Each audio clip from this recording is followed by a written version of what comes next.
ಎಲ್ಲರಿಗೂ ನಮಸ್ತೆ. ಸೌಮ್ಯ ಸುರೇಶಾಚಾರ್ ಯೂಟ್ಯೂಬ್ ಚಾನಲ್ಗೆ ಸ್ವಾಗತ. ನಾನು ಶ್ರೀ ವಾಸವಿ ಕನ್ನಿಕಾ ದೇವಿ ಪುರಾಣ ಅಧ್ಯಾಯ 6 ಷಷ್ಠೋಧ್ಯಾಯ. ಓಂ ಹ್ರೀಂ ಶ್ರೀಂ ಓಂ ಹ್ರೀಂ ಶ್ರೀಂ. ಸೂತ ಮಹರ್ಷಿಯಿಂದ ಶೌನಕಾದಿ ಮಹಾಮುನಿಗಳಿಗೆ ಉಕ್ತವಾದ ಪರಾಶಕ್ತಿಯ ವಿಜಯ ಕಥೆಗಳನ್ನು ಸಾಲಂಕಾಯನ ಋಷಿಯು ಮಣಿಗುಪ್ತಾದಿ ವೈಶ್ಯೋತ್ತಮರಿಗೆ ಸವಿಸ್ತಾರವಾಗಿ ತಿಳಿಸಿಕೊಟ್ಟರು. ಆಗ ಆ ವೈಶ್ಯಪುಂಗವರು, ಹೇ ಗುರುವರೇಣ್ಯ, ತಾವು ಮಹತ್ತರವಾದ ವಿಷಯಗಳನ್ನು ಶ್ರವಣ ಮಾಡಿಸಿದಿರಿ. ನಾವು ಧನ್ಯರಾದೆವು. ಈಗ ನಿಮ್ಮಿಂದ ಒಂದು ಮುಖ್ಯ ವಿಷಯವನ್ನು ಕೇಳಬೇಕಾಗಿದೆ.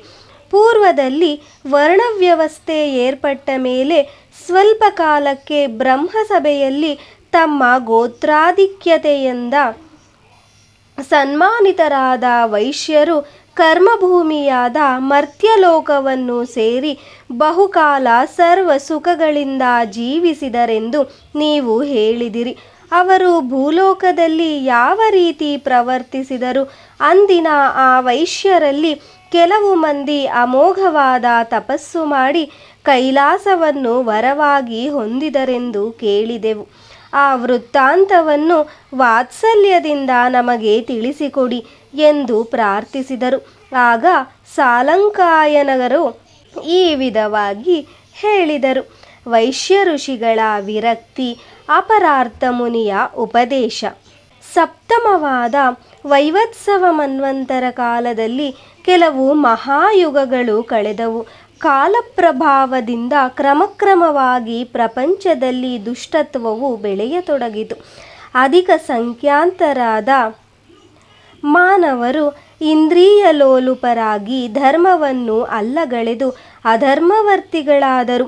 ಅವರಲ್ಲಿ ದೈವಿಕ ಗುಣಗಳು ಕ್ಷೀಣವಾಗುತ್ತಾ ಅಸುರಿ ಗುಣಗಳು ವೃದ್ಧಿಸಿದವು. ಅಂಥ ಪರಿಸ್ಥಿತಿಯನ್ನು ನೋಡಿ ವಿರಕ್ತರಾದ ಕೆಲವು ವೈಶ್ಯೋತ್ತಮರು ತಮ್ಮ ಗುರುವಾದ ಅಪರಾರ್ಕ ಮುನಿಯ ಆಶ್ರಮವನ್ನು ಸೇರಿ ಅವರನ್ನು ಪೂಜಿಸಿ, ಮಹಾತ್ಮ, ಕ್ರೋಧ ಸಂಭವರು, ಕಪಟಿಗಳು, ಪರಧನಾಪಹಾರಿಗಳು, ಪರಸ್ತ್ರೀಲೋಲರು, ಮದ್ಯಪಾನಮತ್ತರೂ ಆದ ನರ ಅಧಮರು ಈಗ ಭೂಲೋಕದಲ್ಲಿ ಹೆಚ್ಚುತ್ತಿರುವರು. ಈ ಲೋಕವು ಸಕಲ ದುಃಖಗಳಿಗೆ ಆಶ್ರಯವಾಗಿ ಆಸೆ, ಸ್ವಾರ್ಥ, ಹಿಂಸೆ, ಅಶಾಂತಿಗಳಿಗೆ ನಿಲಯವಾಗಿ ದುಸ್ಸಹವಾಗಿ ನರಕತುಲ್ಯವಾಗಿ ಬದಲಿಸುತ್ತಿದೆ. ಇಂಥ ಲೋಕದಲ್ಲಿ ನಾವು ಇರಲಾರೆವು. ಸತ್ಯ ಜ್ಞಾನ ದೃಷ್ಟಿ ಹೊಂದಿರುವ ಸುಕೃತಿಗಳು, ತಪಸ್ಸಂಪನ್ನರು, ನಿಷ್ಕಾಮ ಕರ್ಮ ಯೋಗಿಗಳು, ದೋಷರಹಿತರು, ಸತ್ಯಸಂಧರು, ಶಾಂತಿಪ್ರಿಯರು, ಅಹಿಂಸಾವ್ರತರು, ಮಹಾತ್ಮರು ಆದ ಪುಣ್ಯಶೀಲರು ಯಾವ ಲೋಕದಲ್ಲಿರುವರೋ, ಮಹಾಯಜ್ಞಗಳನ್ನು ಮಾಡಿದವರು, ಆತ್ಮದರ್ಶನ ಮಾಡಿದವರು, ಸರ್ವಸಂಗ ಪರಿತ್ಯಾಗಿಗಳು, ದೇಶ ಧರ್ಮ ರಕ್ಷಣೆಗಾಗಿ ದೇಹತ್ಯಾಗ ಮಾಡಿದವರು ಆದ ಪುಣ್ಯಾತ್ಮರು, ಸಂಸಾರ ಸಮುದ್ರವನ್ನು ದಾಟಿ ಆದಿವ್ಯಾಧಿರಹಿತವಾದ ಯಾವ ಸ್ಥಾನದಲ್ಲಿ ವಿರಾಜಿಸುತ್ತಿರುವರೋ ಅಂಥ ಪಾವನ ಲೋಕವನ್ನು ನಾವು ಹೊಂದಲು ಬಯಸುತ್ತಿದ್ದೇವೆ. ನಾವು ಆ ಲೋಕವನ್ನು ಸೇರಲು ತಕ್ಕ ಉಪಾಯವನ್ನು ನಮಗೆ ಉಪದೇಶಿಸಿರಿ ಎಂದು ಆ ಗುರುದೇವನ ಚರಣ ಪದ್ಮಗಳಲ್ಲಿ ಶಿರಬಾಗಿ ಬೇಡಿಕೊಂಡರು. ಆಗ ವೈಶ್ಯಗುರುವಾದ ಅಪರಾರ್ಕ ಮುನಿಯು ತನ್ನ ಶಿಷ್ಯರ ಭಕ್ತಿ, ಜ್ಞಾನ, ವೈರಾಗ್ಯಗಳಿಗೆ ಅತೀವ ಸಂತೋಷಗೊಂಡು ಅವರೊಡನೆ, ಹೇ ಕುಮಾರರೇ, ಪೂರ್ವದಲ್ಲಿ ಭೂಮಿಯನ್ನು ರಥವಾಗಿಯೂ, ಆದಿಶೇಷನನ್ನು ಹಗ್ಗವಾಗಿಯೂ, ಮೇರುಗಿರಿಯನ್ನು ಧನಸ್ಸಾಗಿಯೂ, ಸೂರ್ಯನನ್ನು ಚಕ್ರವಾಗಿಯೂ, ಶ್ರೀಮನ್ನಾರಾಯಣನನ್ನು ಬಾಣವಾಗಿಯೂ ಮಾಡಿಕೊಂಡು ತ್ರಿಪುರಾಸುರನನ್ನು ಸಂಹರಿಸಿ ಲೋಕಗಳನ್ನು ರಕ್ಷಿಸಿದ ಮಹೇಶ್ವರನನ್ನು ಕುರಿತು ನೀವು ಏಕಾಗ್ರಚಿತ್ತರಾಗಿ ತಪಸ್ಸನ್ನು ಆಚರಿಸಿರಿ. ಕಾಮಕ್ರೋಧಾದಿ ಅರಿಷಡ್ವರ್ಗಗಳನ್ನು ಜಯಿಸಿ ಇಂದ್ರಿಯಗಳನ್ನು ನಿಗ್ರಹಿಸಿ ನಿಶ್ಚಲ ಬುದ್ಧಿಗಳಾಗಿರಿ. ಶೀತೋಷ್ಣಾದಿಗಳನ್ನು, ಸುಖ ದುಃಖಗಳನ್ನು, ಶತ್ರುತ್ವ ಮಿತ್ರತ್ವಗಳನ್ನು ಸಮಾನವಾಗಿ ಭಾವಿಸಿ ಅಹಿಂಸಾವ್ರತರಾಗಿ ಸತ್ಯನಿಷ್ಠರಾಗಿ ಸರ್ವ ಶುಭಂಕರನಾದ ಶಂಕರನನ್ನು ಆರಾಧಿಸಿರಿ. ಆಗ ಭೂಮಿಯಲ್ಲಿ ನಿಮ್ಮ ವಂಶವನ್ನು ನಿಲ್ಲಿಸಿರಿ.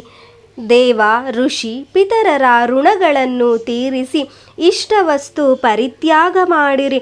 ಕಠಿಣ ದೀಕ್ಷೆಯನ್ನು ವಹಿಸಿ ಪರಮೇಶ್ವರನನ್ನು ಕುರಿತು ತಪಸ್ಸನ್ನಾಚರಿಸಿ ಶಿವ ಸಾಕ್ಷಾತ್ಕಾರವನ್ನು ಪಡೆದು ಕೈಲಾಸವಾಸಿಗಳಾಗಿರಿ ಎಂದು ಬೋಧಿಸಿ ಅವರಿಗೆ ಪ್ರಣವಪೂರ್ವಕ ಶಿವ ಪಂಚಾಕ್ಷರಿ ಮಂತ್ರವನ್ನು ಉಪದೇಶಿಸಿದರು.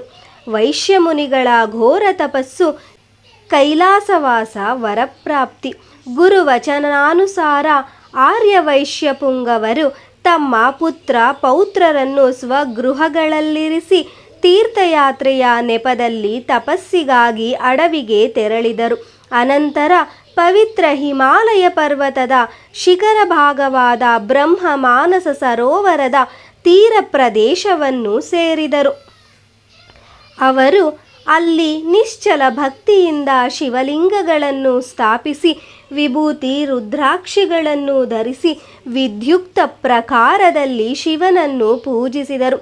ಅನಂತರ ಇಷ್ಟ ವಸ್ತುಗಳನ್ನು ಮೊದಲು ಪರಿತ್ಯಜಿಸಿ ಕ್ರಮವಾಗಿ ಆಹಾರ ಪಾನೀಯಾದಿಗಳನ್ನು ತ್ಯಾಗ ಮಾಡಿದರು. ವಾಯುವನ್ನು ಆಹಾರವಾಗಿ ಕೊಂಚ ಕಾಲ, ಸೂರ್ಯಕಾಂತಿಯನ್ನೇ ಆಹಾರವಾಗಿ ಕೊಂಚ ಕಾಲ ಸ್ವೀಕರಿಸಿ ಬೆಳದಿಂಗಳನ್ನೇ ಆಹಾರವಾಗಿ ಮತ್ತೆ ಕೊಂಚ ಕಾಲ ನಿರಾಹಾರಿಗಳಾಗಿ ಸ್ವಲ್ಪ ಕಾಲ ಜಿತೇಂದ್ರಿಯರಾಗಿ ಪಂಚಾಗ್ನಿ ಮಧ್ಯದಲ್ಲಿ ಒಂಟಿ ಕಾಲಿನ ಮೇಲೆ ನಿಂತು ಅಚಂಚಲ ದೀಕ್ಷಾದಕ್ಷರಾಗಿ ಪಂಚಾಕ್ಷರಿ ಜಪಯೋಗ ತತ್ಪರರಾಗಿ ಪ್ರಚಂಡ ತಪಸ್ಸನ್ನು ಆಚರಿಸಿದರು. ದೇವತೆಗಳಿಗೂ ಕೂಡ ಮಾಡಲು ಶಕ್ಯವಾಗದ ವೈಶ್ಯರ ಭೀಷಣ ತಪಸ್ಸಿನಿಂದ 3 ಲೋಕಗಳು ನಡುಗಿದವು. ಕೊನೆಗೆ ಭೂತೇಶನಾದ ಆ ಮಹೇಶನು ಸತಿಸಮೇತನಾಗಿ ರಜತಾದ್ರಿಯಿಂದ ಕೆಳಗಿಳಿದು ಬಂದು ದರ್ಶನವಿತ್ತನು. ಆ ಪರಮೇಶ್ವರನ ದಿವ್ಯ ದರ್ಶನ ಭಾಗ್ಯದಿಂದ ವೈಶ್ಯರು ಅಮಿತಾನಂದ ಪರವಶರಾಗಿ ಆ ದೇವನನ್ನು ಅನೇಕ ವಿಧಗಳಲ್ಲಿ ಹೀಗೆ ಸ್ತುತಿ ಮಾಡಿದರು. ಹೇ ದೇವದೇವ, ನಿನಗೆ ವಂದನೆ. ದೇವಾಧ್ಯಕ್ಷ, ನಿನಗೆ ವಂದನೆ. ಕರುಣಾ ಸಮುದ್ರ, ನಿನಗೆ ನಮಸ್ಕಾರ. ವಿಶ್ವೇಶ್ವರ, ನಿನಗೆ ನಮಸ್ಕಾರ. ತ್ರಿಲೋಚನ, ನಿನಗೆ ನಮಸ್ಕಾರ. ಅಣುಸ್ವರೂಪನು, ಸ್ವತಂತ್ರನು, ಆತ್ಮಾಧಿಷ್ಠಿತನು ಆದ ನಿನಗೆ ನಮಸ್ಕಾರ. ಸರ್ವಾಧಿಕನು, ಸೂಕ್ಷ್ಮನು, ಪರಿಪೂರ್ಣನೂ ಆದ ನಿನಗೆ ನಮಸ್ಕಾರ. ಮೃತ್ಯುವನ್ನು ಜಯಿಸಿದವನು, ರುದ್ರನು, ನೀಲಕಂಠನೂ ಆದ ನಿನಗೆ ನಮಸ್ಕಾರ. ಮಹೇಶ್ವರನು, ಭವನೂ ಆದ ನಿನಗೆ ನಮಸ್ಕಾರ.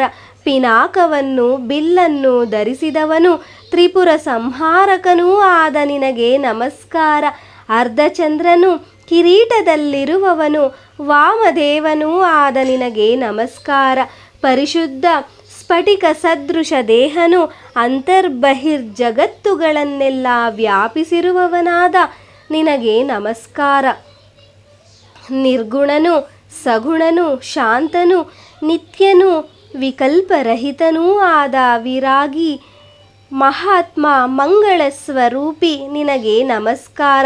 ಮದನಾಂತಕ, ಕೈಲಾಸಾಚಲದಲ್ಲಿ ಶಯನಿಸುವವನು, ಮಹಾವಿಷ್ಣುವನ್ನೇ ಬಾಣವಾಗಿರುವವನು, ಮೇರು ಪರ್ವತವನ್ನೇ ಧನಸ್ಸಾಗಿ ಮಾಡಿಕೊಂಡವನು, ಗಜಚರ್ಮಾಂಬರಧಾರಿಯಾದ ಕರುಣಾ ಸಮುದ್ರ, ಹೇ ದೇವ, ನಿನಗೆ ಪುನಃ ಪುನಃ ನಮಸ್ಕಾರಗಳು. ಓ ಲೋಕೈಕ ನಾಯಕನೇ, ಅಗಾಧವಾದ ಈ ಸಂಸಾರ ಸಾಗರದಲ್ಲಿ ಮುಳುಗುತ್ತಿರುವ ನಾವು ಸುಕೃತ ವಿಶೇಷದಿಂದ ಮನೋಹರವಾದ ದ್ವೀಪವೆನ್ನುವಂತೆ ಕಾಣುತ್ತಿರುವ ನಿನ್ನ ಪದಕಮಲದ್ವಯವನ್ನು ದರ್ಶಿಸುತ್ತಿದ್ದೇವೆ ಎಂದು ಹೀಗೆ ಪ್ರಾರ್ಥಿಸಿದ ವೈಶ್ಯರೆಡೆಗೆ ಈಶ್ವರನು ಪ್ರಸನ್ನನಾಗಿ ಅವರಿಗೆ ತಮ್ಮ ಇಷ್ಟಾರ್ಥಗಳನ್ನು ಕೋರುವಂತೆ ನುಡಿದನು. ಆಗ ಆ ವೈಶ್ಯರು ಶಿವನೊಡನೆ, ಹೇ ಪರಮಶಿವ, ನಿರಂತರವೂ ನಿತ್ಯ ಸೇವಾ ಭಾಗ್ಯವನ್ನು ನಾವು ಹೊಂದುವಂತೆ ನಿನ್ನ ಕೈಲಾಸದಲ್ಲಿ ನಮಗೆ ನಿವಾಸವನ್ನುಂಟು ಮಾಡುವ ವರವನ್ನು ಪ್ರಸಾದಿಸು ಎಂದು ಪ್ರಾರ್ಥಿಸಿದರು. ಶಿವನು ಸಂತೋಷಿಸಿ ಅವರು ಕೋರಿದ ಪ್ರಕಾರದಲ್ಲಿಯೇ ಸಮಸ್ತ ಸುಖ ಸಂಪತ್ತುಗಳಿಗೆ ಸ್ಥಾನವಾದ ಕೈಲಾಸ ಪರ್ವತ ಭಾಗವಾದ ಮಹಾಗಿರಿ ಎಂಬ ಪ್ರದೇಶವನ್ನು ಆ ವೈಶ್ಯರ ನಿವಾಸಕ್ಕಾಗಿ ಏರ್ಪಡಿಸಿ ಅಂತರ್ಧಾನನಾದನು. ಆಗ ವೈಶ್ಯರು ದಿವ್ಯ ವಿಮಾನಗಳಲ್ಲಿ ಮಹಾಗಿರಿ ಸೇರಿ ಪರಮಾನಂದಭರಿತರಾಗಿ ಅಲ್ಲಿ ವಾಸಿಸತೊಡಗಿದರು.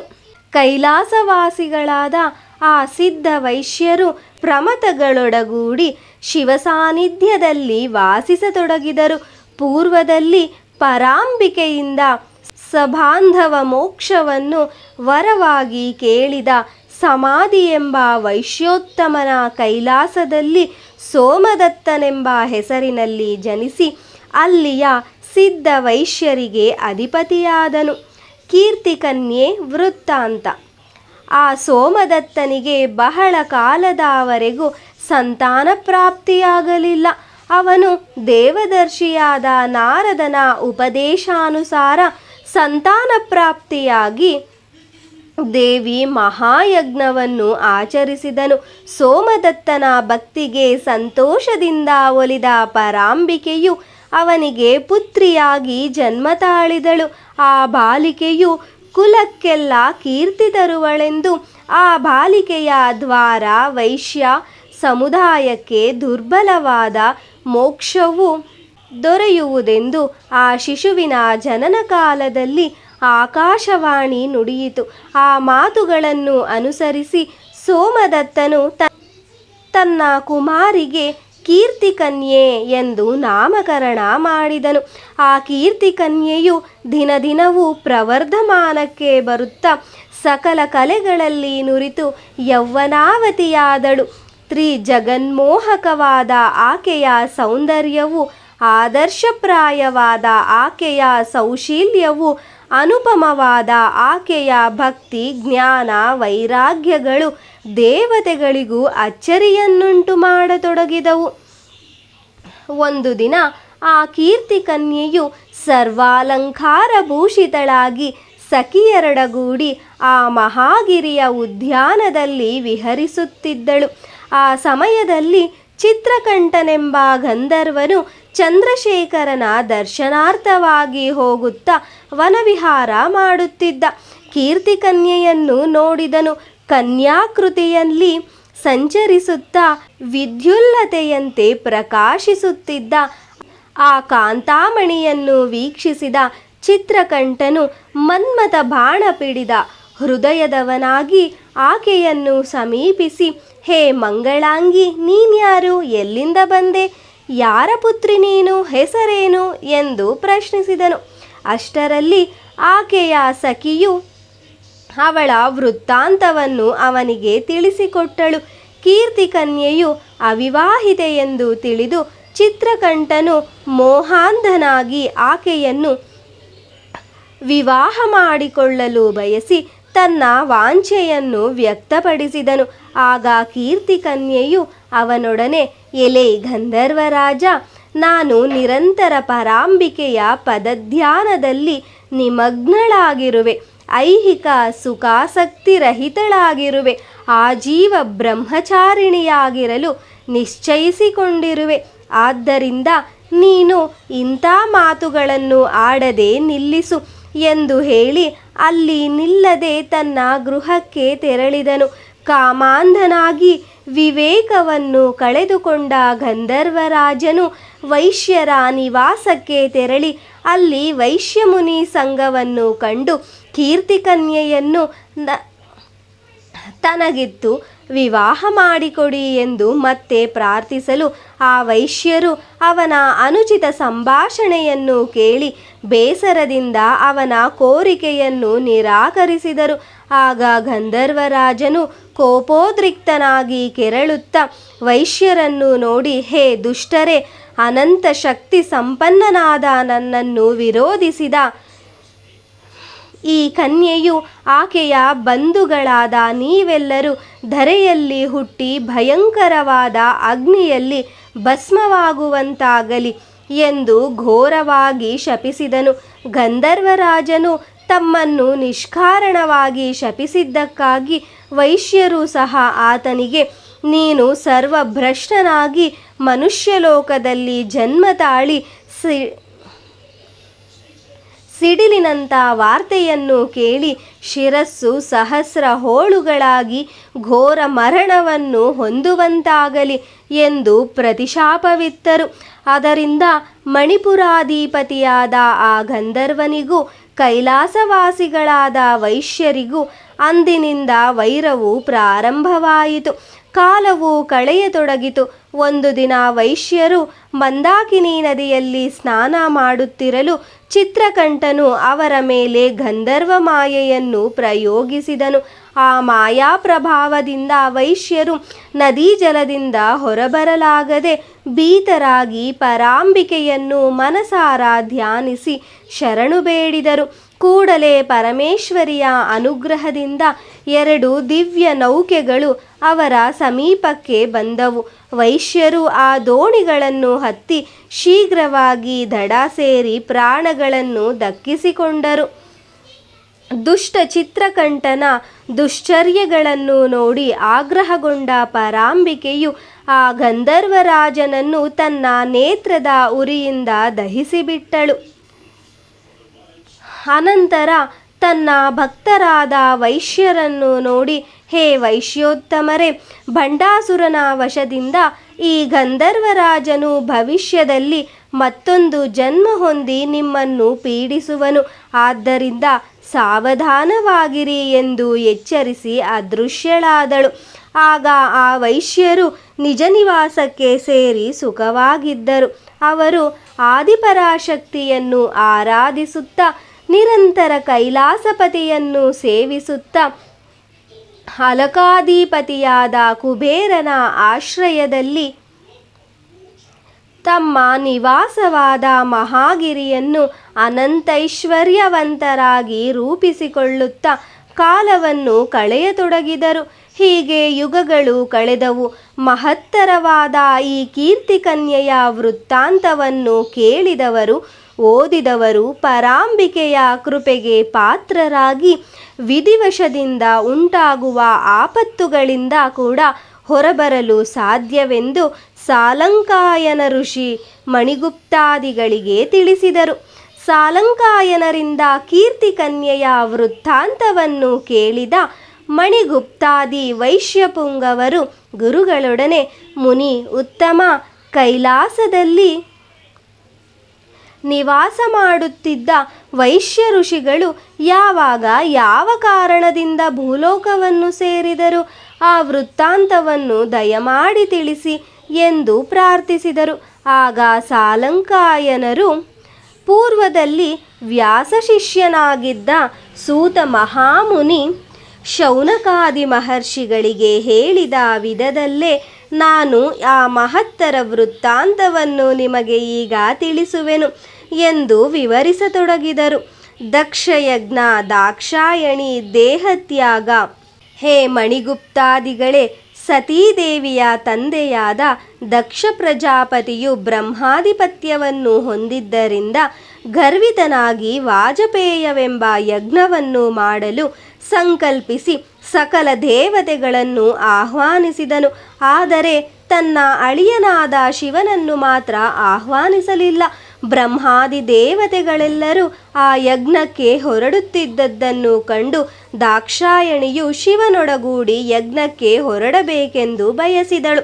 ಶಂಕರನು ಆಹ್ವಾನಿತನಲ್ಲದ್ದರಿಂದ ದಕ್ಷನ ಅಹಂಕಾರಕ್ಕೆ ಕೋಪಗೊಂಡು ಸತೀದೇವಿಯ ಕೋರಿಕೆಯನ್ನು ನಿರಾಕರಿಸಿದನು. ಆಕೆಯು ಮಾತ್ರ ತನ್ನ ಹುಟ್ಟಿದ ಮನೆಗೆ ಹೋಗಲೇಬೇಕೆಂದು ಮಾಡಿದ ಹಠದಿಂದ ಈಶ್ವರನು ಆಕೆಗೆ ಅಡ್ಡಿ ಮಾಡಲಿಲ್ಲ.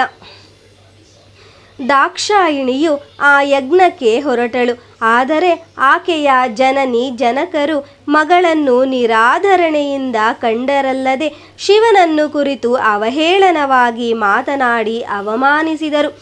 ದದೀಚಿ ಮಹರ್ಷಿಯು ರುದ್ರನಿಗೆ ಹವಿರ್ಭಾಗವನ್ನು ಕೊಡಬೇಕೆಂದು ವಾದಿಸಿದನು. ಆ ಯಜ್ಞದಲ್ಲಿ ರುದ್ರನಿಗೆ ಹವಿರ್ಭಾಗವು ಕೊಡಲ್ಪಡಲಿಲ್ಲ.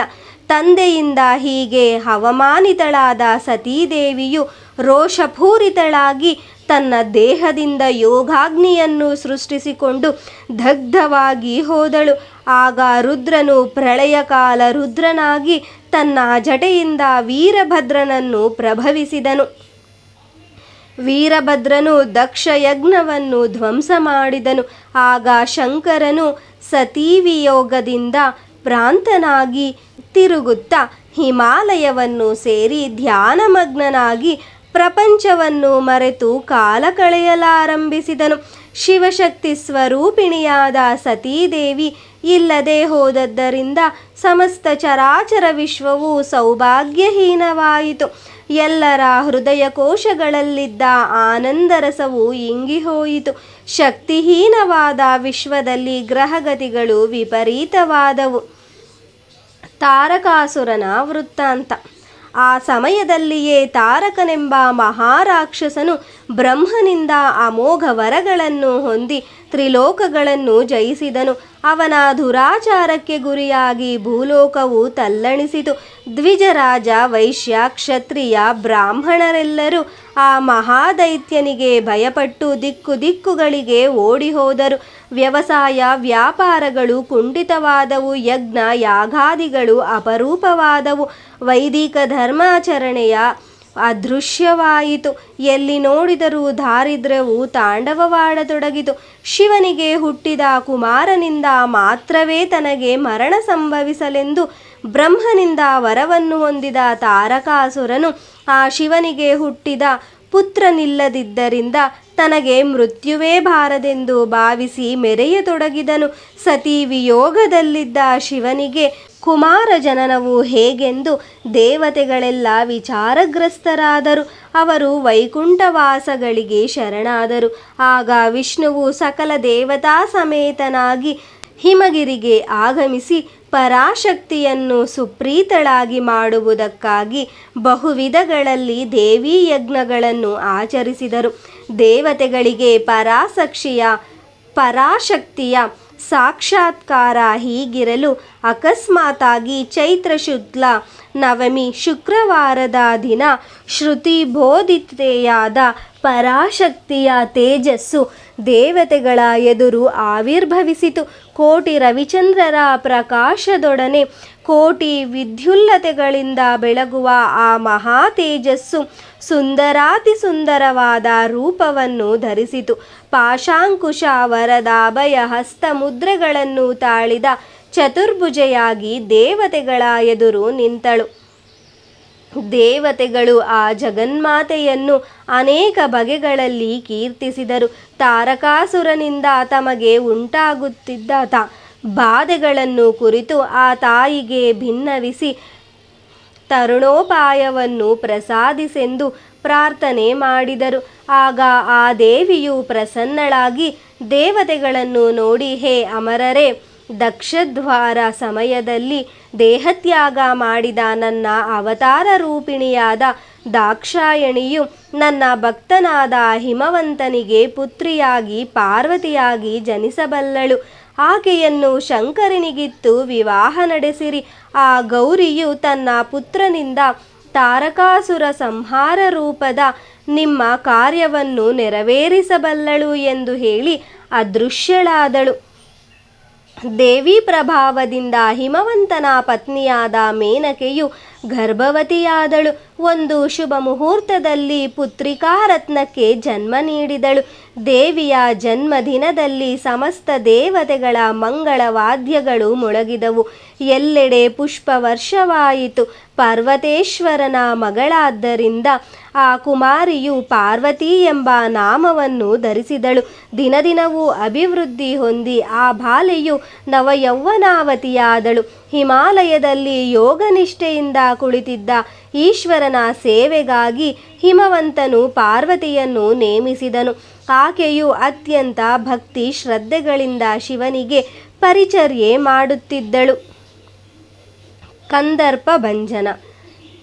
ಆ ಸಮಯದಲ್ಲಿ ಕೈಲಾಸ ಶಿಖರದಲ್ಲಿ ನಿರ್ವಿಕಾರನಾಗಿ ಸಮಾಧಿ ನಿಷ್ಠನಾಗಿ ಕುಳಿತಿದ್ದ ಶಿವನಿಗೆ ಪಾರ್ವತೀ ದೇವಿಯ ಮೇಲೆ ಮೋಹವನ್ನು ಹುಟ್ಟಿಸುವುದಕ್ಕಾಗಿ ಮನ್ಮಥನನ್ನು ನಿಯೋಜಿಸಿದರು. ಸ್ವರ್ಗರಾಜ್ಯವನ್ನು ನಿಲ್ಲಿಸುವುದಕ್ಕಾಗಿ ದೇವಕಾರ್ಯವನ್ನು ನಿರ್ವಹಿಸುವುದಕ್ಕಾಗಿ ಸನ್ನದ್ಧನಾದ ಮನ್ಮಥನು ಇಕ್ಷುಚಾಪವನ್ನು ಪುಷ್ಕರಗಳನ್ನು ಕೈಯಲ್ಲಿ ಹಿಡಿದು ಶುಕವಾಹನವನ್ನೇರಿ ಮೀನಕೇತನನಾಗಿ ಶುಕ ಪಿಕ ಶಾರಿಕಾದಿಗಳ ಮಧುರ ಮಂಜುಳ ಗಾನವನ್ನು ಆಲಿಸುತ್ತಾ ಸ್ನೇಹಿತನಾದ ವಸಂತನೊಡಗೂಡಿ ಶಿವನ ಸಮೀಪಕ್ಕೆ ಹೋದನು. ಅವನು ಮೇರುಚಾಪನಾದ ಈಶ್ವರನ ವಕ್ಷಸ್ಥಲದ ಮೇಲೆ ನೀಲಕಮಲನೆಂಬ ತೀಕ್ಷ್ಣ ಬಾಣವನ್ನು ಪ್ರಯೋಗಿಸಲು ಆ ಪುಷ್ಪ ಬಾಣವು ಮಧುರ ಮಕರಂಧವನ್ನು ಚೆಲ್ಲುತ್ತಾ ಅತಿ ವೇಗದಿಂದ ಬಂದು ಶಿವನ ಹೃದಯಕ್ಕೆ ನಾಟಿತು. ಶಂಕರನ ಸಮಾಧಿ ಸ್ಥಿತಿಗೆ ಭಂಗವಾಯಿತು. ಅದರಿಂದ ಭೀಷಣ ರೋಷಯುಕ್ತನಾದ ಮುಕ್ಕಣ್ಣನು ತನ್ನ ಅಗ್ನಿನೇತ್ರವನ್ನು ತೆರೆದು ಮನ್ಮಥನನ್ನು ಭಸ್ಮ ಮಾಡಿದನು. ಆ ಭಯಂಕರ ದೃಶ್ಯವನ್ನು ನೋಡಿದ ಮದನನ ಸತಿಯಾದ ರತೀದೇವಿಯು ಶಂಕರನ ಚರಣಗಳ ಮೇಲೆರಗಿ ಪತಿಭಿಕ್ಷೆಗಾಗಿ ವಿಲಾಪಿಸಿದಳು. ಕೂಡಲೇ ತ್ರಿಲೋಕದಲ್ಲಿರುವ ಸಮಸ್ತ ದೇವಜಾತರೆಲ್ಲ ಈಶ್ವರನೊಡನೆ, ಹೇ ದೇವದೇವ, ಮನ್ಮಥನಿಲ್ಲದೆ ಹೋದರೆ ವಿಶ್ವವು ರಸಹೀನವಾಗಿ ಸೃಷ್ಟಿ ವಿಕಾಸವೇ ಅಂತ್ಯಗೊಳ್ಳುವುದು. ಜಗತ್ಪ್ರಭುವಾದ ನೀನು ಮದನನನ್ನು ಬದುಕಿಸು, ಜಗತ್ತುಗಳನ್ನು ಕಾಪಾಡು ಎಂದು ಬೇಡಿಕೊಂಡರು. ಕರುಣಾಸಮುದ್ರನಾದ ಶಂಕರನು ರತಿದೇವಿಯ ಮೇಲೆ ದಯೆ ತೋರಿ ಮನ್ಮಥನಿಗೆ ಅನಂಗನಾಗಿ ಸರ್ವಲೋಕಗಳಲ್ಲಿ ಸಂಚರಿಸುವನೆಂದು ಅವನು ರತಿದೇವಿಗೆ ಮಾತ್ರವೇ ಸಶರೀರವನಾಗಿ ಕಾಣಿಸಬಲ್ಲನೆಂದು ವರವಿತ್ತು ಎಲ್ಲರನ್ನೂ ಸಂತೋಷಪಡಿಸಿದನು. ಆಗ ಶಿವನು ಅಲ್ಲಿಂದ ಕೈಲಾಸಗಿರಿಗೆ ಹೊರಟು ಹೋದನು. ಪಾರ್ವತಿಯು ಶಿವನೊಡನೆ ತನಗಿದ್ದ ಪೂರ್ವ ಸಂಬಂಧವನ್ನು ಅರಿತು ಈಶ್ವರನನ್ನೇ ತನ್ನ ಪತಿಯಾಗಿ ಎಣಿಸುತ್ತಾ ಅತಿ ತೀವ್ರವಾದ ತಪಸ್ಸನ್ನು ಮಾಡಲಾರಂಭಿಸಿದಳು. ಅನಂತರ ಒಂದು ದಿನ ನಾರದರು ವಿಷ್ಣುದೇವನ ಪ್ರೇರಣೆಯಿಂದ ಶಿವನ ಬಳಿ ಸಾರಿ ಪಾರ್ವತಿಯ ಗುಣ ರೂಪ ವಿಲಾಸಗಳನ್ನು ಕುರಿತು ವಿಷಾದವಾಗಿ ವಿವರಿಸಿದನು. ಅದಕ್ಕೆ ಮುನ್ನವೇ ಮದನನ ಪುಷ್ಪಬಾಣ ಪ್ರಭಾವದಿಂದ ವಿಚಲಿತನಾದ ಶಿವನ ಹೃದಯದಲ್ಲಿ ಪಾರ್ವತಿಯ ಮೇಲೆ ವಾಂಛೆ ಹೆಚ್ಚಿತು. ತದನಂತರ ವಾಣೀಪತಿಯಾದ ಬ್ರಹ್ಮನು ಶ್ರೀಶಂಕರನ ಬಳಿಗೆ ಬಂದು ದಕ್ಷದ್ವಾರ ಸಮಯದಲ್ಲಿ ದಗ್ಧಳಾದ ಶಿವಸತಿಯೇ ಪಾರ್ವತಿಯಾಗಿ ಪ್ರಭವಿಸಿರುವಳೆಂಬ ವಿಷಯವನ್ನು ನೆನಪಿಸಿ ಈಶ್ವರನ ಪ್ರೇಮವನ್ನು ಇಮ್ಮಡಿಗೊಳಿಸಿದನು. ಪಾರ್ವತಿ ಕಲ್ಯಾಣ. ನಡೆದ ವಿಷಯಗಳನ್ನೆಲ್ಲ ನಾರದನಿಂದ ಕೇಳಿದ ಮಹಾವಿಷ್ಣುವು ಶಿವಸನ್ನಿಧಿಗೆ ಹೋಗಿ ಅವರ ಅಭೀಷ್ಟವನ್ನು ಅನುಸರಿಸಿ ವಿವಾಹ ಕಾರ್ಯ ನಿರ್ವಹಣ ಭಾರವನ್ನು ವಹಿಸಿದನು. ಅದನ್ನು ನೋಡಿ ಸಪ್ತ ಋಷಿಗಳನ್ನು ಹಿಮವಂತನ ಬಳಿಗೆ ಕಳಿಸಿದನು. ಅವರು ಆ ಪರ್ವತರಾಜನಿಗೆ ಪಾರ್ವತಿ ಪರಮೇಶ್ವರರ ಗತಾವೃತ್ತಾಂತವನ್ನೆಲ್ಲ ವಿಷಾದವಾಗಿ ತಿಳಿಸಿ ಅವರನ್ನು ಅಂಗೀಕರಿಸುವಂತೆ ಮಾಡಿದರು. ಪಾರ್ವತಿ ಪರಮೇಶ್ವರರ ಕಲ್ಯಾಣವು ನಿಶ್ಚಿತವಾಯಿತು. ಸಮಸ್ತ ಲೋಕಗಳ ದೇವತೆಗಳೆಲ್ಲರಿಗೂ ಆಹ್ವಾನ ನೀಡಲಾಯಿತು. ಅಪೂರ್ವ ವೈಭವದಿಂದ ಲೋಕ ಪ್ರಸಿದ್ಧವಾದ ಪಾರ್ವತೀ ಪರಮೇಶ್ವರರ ವಿವಾಹ ಮಹೋತ್ಸವವು ನಡೆಸಲ್ಪಟ್ಟಿತು. ಲೋಕೇಶ್ವರನಾದ ಶಿವನು ಶಕ್ತಿಯಾದ ಪಾರ್ವತಿಯ ಪಾಣಿಗ್ರಹಣ ಮಾಡಿದ್ದರಿಂದ ಸಮಸ್ತ ಲೋಕಗಳು ವಿನೂತನ ಶೋಭೆಗಳನ್ನು ಹೊಂದಿ ವಿರಾಜಿಸಿದವು. ಪರಮ ಪವಿತ್ರವಾದ ಆ ಪಾರ್ವತೀ ಕಲ್ಯಾಣ ಕಥೆಯನ್ನು ಕೇಳಿದವರು, ಪಠಿಸುವವರು ಗೌರಿ ಪರಶಿವರ ಕೃಪೆಯಿಂದ ಸಮಸ್ತ ಸನ್ಮಂಗಳಗಳನ್ನು ಹೊಂದಬಲ್ಲರು. ಎಂಬಲ್ಲಿಗೆ ಶ್ರೀ ವಾಸವಿ ಕನ್ನಿಕಾದೇವಿ ಪುರಾಣದ ಷಷ್ಠೋಧ್ಯಾಯ ಸಮಾಪ್ತವು. ಧನ್ಯವಾದಗಳು. ಯಾರೆಲ್ಲ ನನ್ನ ಚಾನಲನ್ನು ಸಬ್ಸ್ಕ್ರೈಬ್ ಮಾಡದೆ ನೋಡುತ್ತಿದ್ದೀರೋ ದಯವಿಟ್ಟು ಚಾನಲನ್ನು ಸಬ್ಸ್ಕ್ರೈಬ್ ಮಾಡಿಕೊಳ್ಳಿ ಹಾಗೂ ನಿಮ್ಮ ಫ್ಯಾಮಿಲಿ ಮತ್ತು ಫ್ರೆಂಡ್ಸ್ಗೆ ಶೇರ್ ಮಾಡಿ. ದೇವರ ಕೃಪಾ ಕಟಾಕ್ಷ ಎಲ್ಲರಿಗೂ ದೊರಕಲಿ. ಸರ್ವೇ ಜನಾಃ ಸುಖಿನೋ ಭವಂತು.